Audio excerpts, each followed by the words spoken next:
प्रोस्टाटिक anaemia का जो four काज है वो थैलेसीमिया है। थैलेसीमिया किसे कहते हैं? थैलेसीमिया हर उस एनीमिया का नाम है जिसमें डिक्रीज जिस एनीमिया में हमारे पास डिक्रीज सिंथेसिस ऑफ क्या हो, ग्लोबिन हो, उस एनीमिया का नाम ग्लोबिन चेन ऑफ हेमोग्लोबिन हो, उस एनीमिया का नाम थैलेसीमिया है।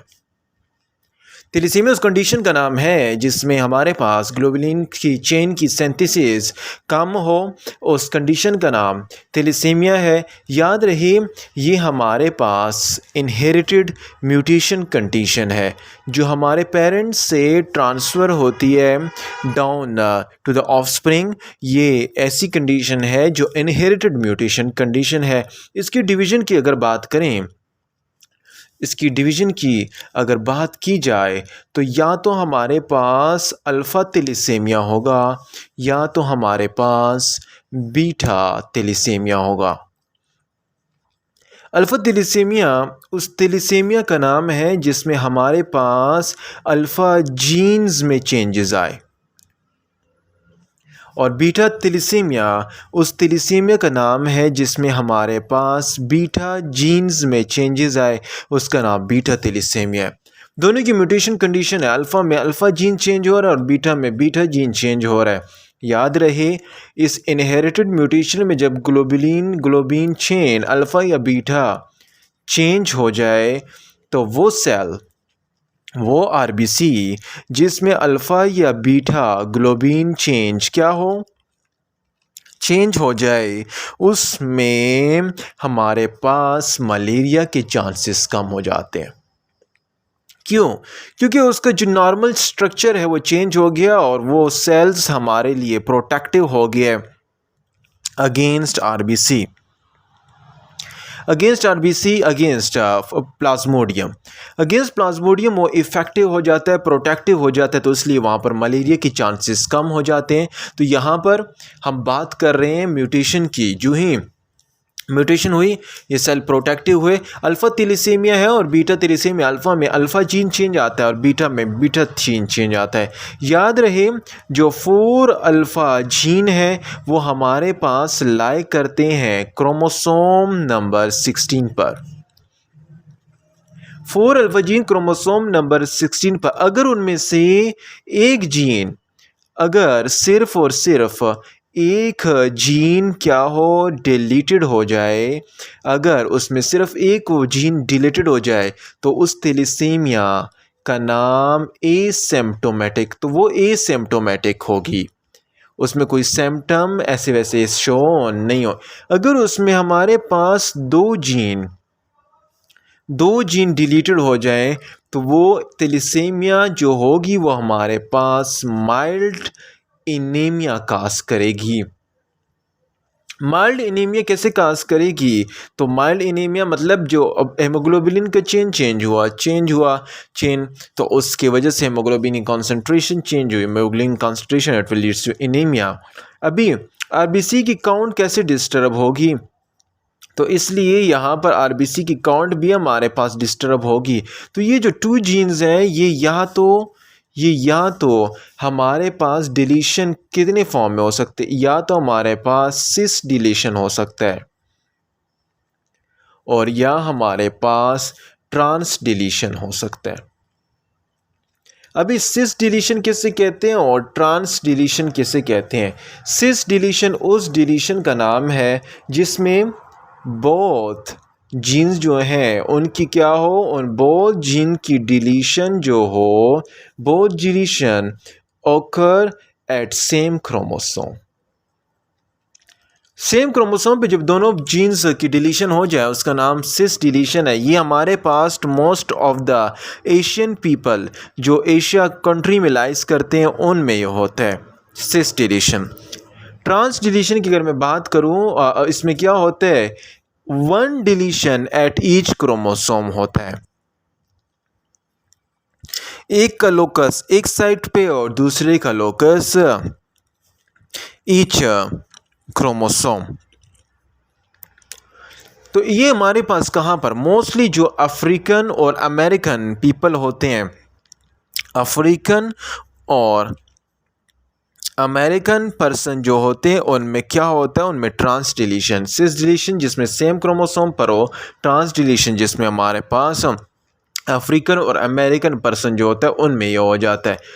नंबर 3, 2 जीन डिलीट हुए, 1 जीन एसिम्प्टोमेटिक हुआ। और नंबर 3 की अगर मैं बात करूं, नंबर 3 में हमारे पास अगर 3 जीन्स डिलीट हो जाए, अगर हमारे पास 3 जीन्स हमारे पास डिलीटेड हो जाएं तो उसमें क्या होगा, अगर 3 जीन डिलीट हो गए तो ये क्या काज करेगा, it will leads to severe anaemia.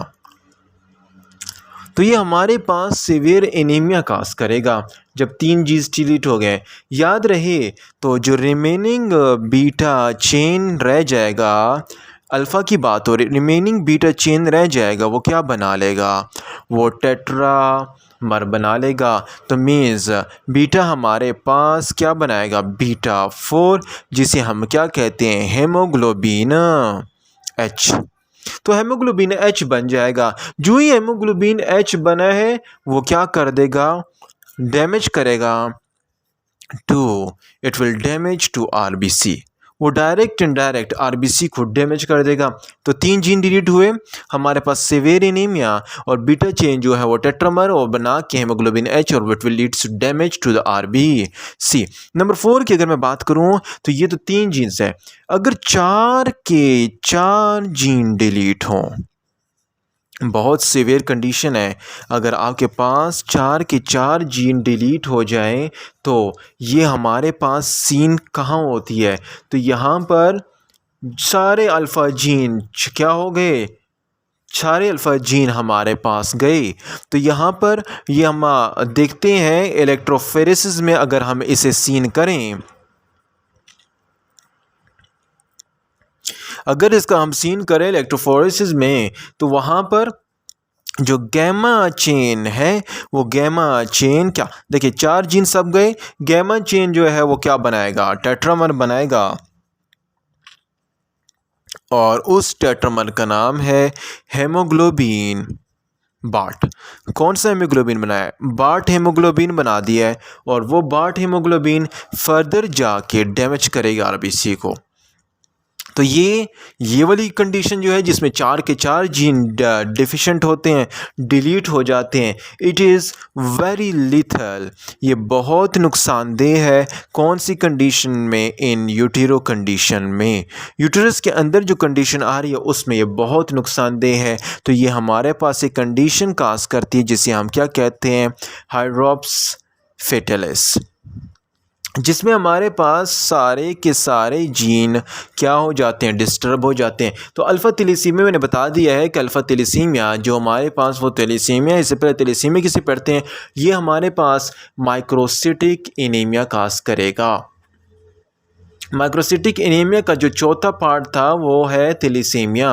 अभी यहाँ पर अल्फ़ा जीन भी चेंज हो सकता है, बीटा भी। एनीमिया में क्या होता है, डिक्रीज ग्लोबिन चेन होता है, अल्फ़ा या बीटा। अल्फ़ा जब अल्फ़ा जीन डिफेक्ट हो जाए, 4 अल्फ़ा जीन, इसे कहते हैं क्रोमोसोम नंबर, अल्फ़ा जीन हमारे पास क्रोमोसोम नंबर 16 पर लाई करता है और बीटा जीन हमारे पास, बीटा जीन्स में डिलीशन हो जाती है बीटा थैलेसीमिया में। अगर 1 जीन डिलीटेड है तो एसिम्प्टोमेटिक है, अगर 2 जीन डिलीटेड है तो माइल्ड सिम्प्टोमेटिक है। RBC काउंट से इफेक्ट होती है। 2 जीन में या तो सिस डिलीशन होगी, trans on the same chromosome cis deletion, on the different chromosome trans deletion. African और अमेरिकन में ट्रांस, एशियन में सिस। 3 जीन डिलीशन हो, it will leads to severe anaemia. इसमें 3 जीन गए, अल्फ़ा के 3 गए तो रिमेनिंग रह गया बीटा, तो बीटा के 3 आ जाएंगे तो बीटा क्या हो जाएगा, plus beta, it will leads to beta 4 और बीटा 4 को हेमोग्लोबिन H कहते हैं और it will damage to the RBC। 4 gene deletion हो जाए, ये हमारे पास सीन करता है कहाँ पर, इलेक्ट्रोफोरेसिस में, ये बहुत लिथल है। और साथ साथ जो ही 4 जीन अल्फ़ा जीन डिलीट हुए, तो 4 अल्फ़ा जीन डिलीट हुए तो यहाँ पर इलेक्ट्रोफोरेसिस में हमारे पास गैमा चेन का टेट्रामर दिखेगा जिसे हेमोग्लोबिन बाट कहते हैं और ये बहुत लिथल कंडीशन है यूटेरस में और ये हाइड्रोफेटेलिस काज कर देता है। याद रहे कि थैलेसीमिया में अल्फ़ा या बीटा जीन जब चेंज हो जाता है तो RBC का स्ट्रक्चर सब कुछ चेंज हो जाता है, नॉर्मेलिटी आती है और वो आरबीसी क्या होता है हमारे पास प्रोटेक्टिव होता है अगेंस्ट प्लाज्मोडियम मलेरिया, मलेरिया के अगेंस्ट का प्रोटेक्टिव होता है। अल्फा थैलेसीमिया हमने पढ़ लिया है। नेक्स्ट जो है वो हमारा है बीटा थैलेसीमिया। अच्छा, ये बीटा थैलेसीमिया किसे कहते हैं? बीटा थैलेसीमिया या अल्फ़ा थैलेसीमिया की वो टाइप है जिसमें हमारे पास बीटा जीन्स में हमारे पास चेंजेस आ जाते हैं। जो ही बीटा जीन्स में आपके पास चेंजेस आए तो उससे हमारे पास बीटा थैलेसीमिया काज होता है। बीटा जीन में अगर हमारे पास देखें बीटा जीन्स जो हमारे पास है ये 2 इन अमाउंट है, ये 2 बीटा जीन्स हमारे पास लोकेटेड है क्रोमोसोम नंबर 11। क्रोमोसोम नंबर 11 पर बीटा जीन हमारे पास लोकेटेड है। इस बीटा जीन में या तो हमारे पास म्यूटेशन होगी, म्यूटेशन होने के साथ ये तो या तो हमारे पास एब्सेंट हो जाएंगे या हमारे पास इनकी प्रोडक्शन बिल्कुल ही डिमिनिश्ड हो जाएगी, जिसकी वजह से फर्दर आगे प्रोडक्शन नहीं होगी और सब कुछ आगे डिस्टर्ब हो जाएगा। तो बीटा हमारे पास क्रोमोसोम नंबर 11 पे पाया जाता है, इसकी म्यूटेशन में हमारे पास चेंजेस आते। तो बीटा थैलेसीमिया की आगे फर्दर 2 टाइप्स हैं। 2 टाइप्स कौन कौन सी हैं? एक का नाम है बीटा थैलेसीमिया मेजर, एक टाइप जो है उसका नाम है बीटा थैलेसीमिया क्या बीटा थैलेसीमिया मेजर, और दूसरे का नाम है बीटा थैलेसीमिया माइनर। एक बीटा थैलेसीमिया मेजर हुआ और दूसरा बीटा थैलेसीमिया माइनर हुआ। बीटा थैलेसीमिया मेजर जो होता है इसमें ये most probably beta thalassaemia major जो है इसमें हमारे पास जो चेंजेस आती हैं वो beta not by beta not होती हैं, या मतलब ये है कि इसमें हमारे पास मतलब ये है कि जी बीटा नॉट मतलब बीटा नॉट जो बीटा जीन्स हमारे पास ट्रांसफ़र ही ना हो। जब बीटा जीन्स ट्रांसफ़र नहीं होंगे तो a few month after birth, कुछ ही महीनों के बाद हमारे पास आफ्टर बर्थ जो हीमोग्लोबिन है, a few month after birth के बाद जो हमारे पास जो फीटल में स्टेज में हीमोग्लोबिन एफ जो है उसमें क्या था अल्फ़ा 2 और गामा 2। ये हीमोग्लोबिन एफ जो होता है ये प्रोटेक्टिव होता है। इसके ख़िलाफ़ हीमोग्लोबिन एफ क्या होता है? प्रोटेक्टिव होता है। एट बर्थ या अगर ये एट बर्थ हाई कंसंट्रेशन में हो तो इसके साथ ही जो अनपेयर्ड अल्फ़ा और बीटा, अनपेयर्ड जो अल्फ़ा जो चेन है, अनपेयर्ड देखिए बीटा थैलेसीमिया है, बीटा जीन ट्रांसफ़र नहीं हुआ है तो यहाँ पर अनपेयर्ड अल्फ़ा जो चेन है ये क्या हो जाएगा?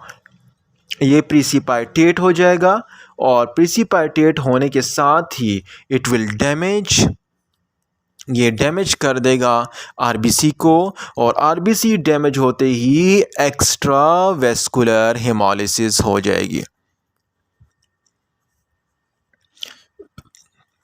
एक्स्ट्रा वेस्कुलर हेमोलिसिस का मतलब ये है कि ब्लड सेल की ब्रेक डाउन हो जाएगी, ब्लड सेल की क्या हो, ब्लड सेल टूट फूट जाएगा। तो ये सारी कंडीशन में haemoglobin F foetal haemoglobin protective होगा, जब जितना ज़्यादा हो उतना प्रोटेक्टिव है, लेकिन जो अनपेयर्ड बीटा जो ट्रांसफ़र नहीं अनपेयर्ड जो है ये प्रिसिपाइटेट हो जाएगा और प्रिसिपाइटेट होने के साथ ही हमारे पास डैमेज हो जाएगी।